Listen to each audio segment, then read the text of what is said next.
Welcome to the Explainer. Today, we are breaking down an algorithm that is, and I'm not exaggerating here, the engine behind so much of modern machine learning.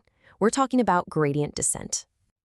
So here's how we're going to tackle this. First, we'll talk about this quest for the best. What problem are we even trying to solve? Then we'll get into the nitty-gritty of stepping down the gradient. After that, we'll look at two major ways to do it, the batch and the stochastic approaches. And finally, we'll zoom out and see why this whole thing is so important. All right, let's dive right in. Before we can even talk about the solution, which is gradient descent, we really need to get a handle on the fundamental problem that pretty much every machine learning model has to face. You know, we throw that word learn around all the time. But what's actually happening under the hood? How does a model go from knowing nothing to making really accurate predictions? How does it figure out the best possible settings for itself? Well, the secret sauce is a process called optimization. You can think of it like this. A model has a bunch of internal dials, or parameters. There are zillions of ways to set those dials. Optimization is just the hunt for that one perfect combination that makes the model's error as small as it can possibly be. It's about finding the absolute lowest point in a huge valley of potential mistakes.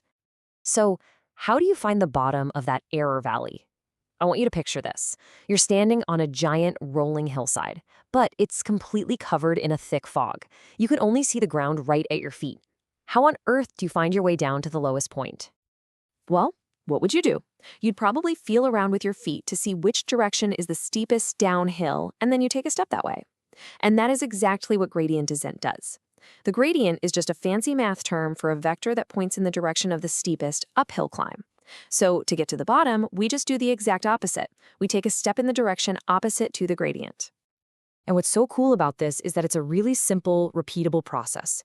You just plop yourself down in a random spot on the hillside, you figure out which way is up by calculating the gradient, you take a little step in the opposite direction, downhill, and you just do it again, and again, and again, until you notice the ground is basically flat.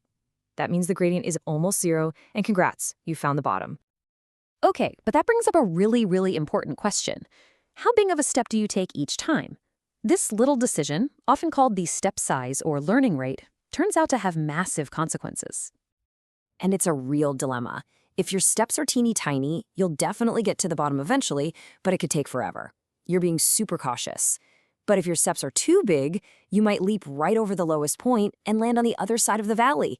Then you take another huge step back, and you just end up bouncing back and forth, never actually settling at the bottom. So a pretty smart way to handle this is to adapt. You start off by taking bigger, more confident steps to cover a lot of grounds quickly.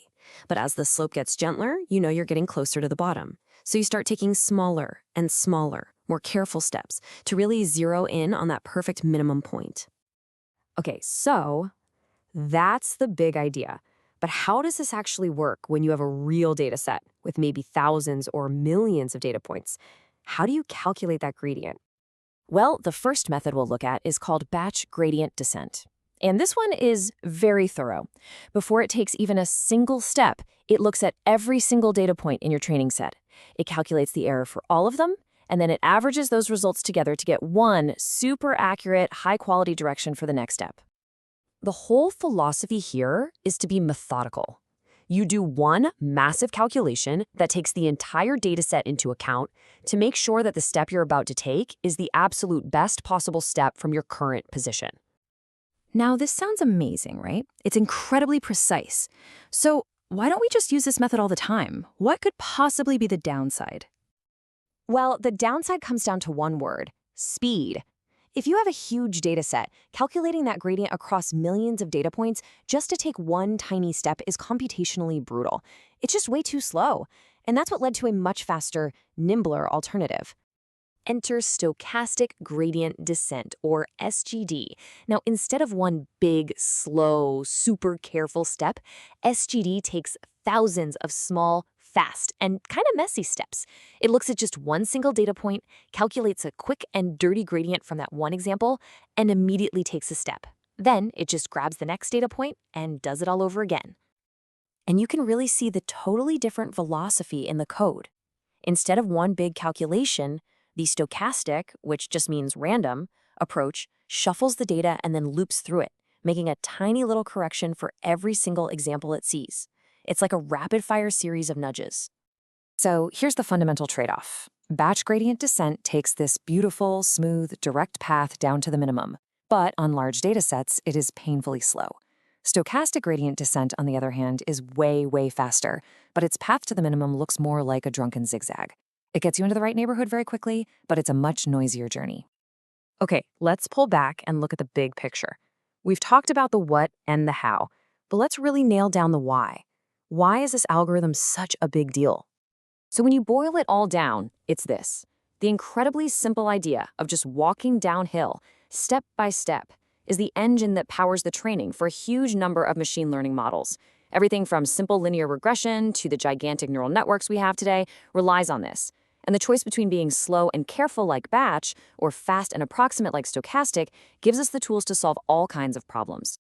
But that leaves us with one last really interesting question to chew on. This whole method is great for finding the bottom of the valley you happen to start in. But what if the landscape isn't just one big bowl? What if it's a whole mountain range with lots of different valleys, and some of those valleys are way deeper than others? How do you make sure you don't just get stuck in a shallow one? Now, that is a fantastic question, and it's the gateway to a whole world of more advanced optimization techniques. But that's a story for another explainer. Thanks so much for watching, and if you learned something today, do us a favor and hit that like and subscribe button for more.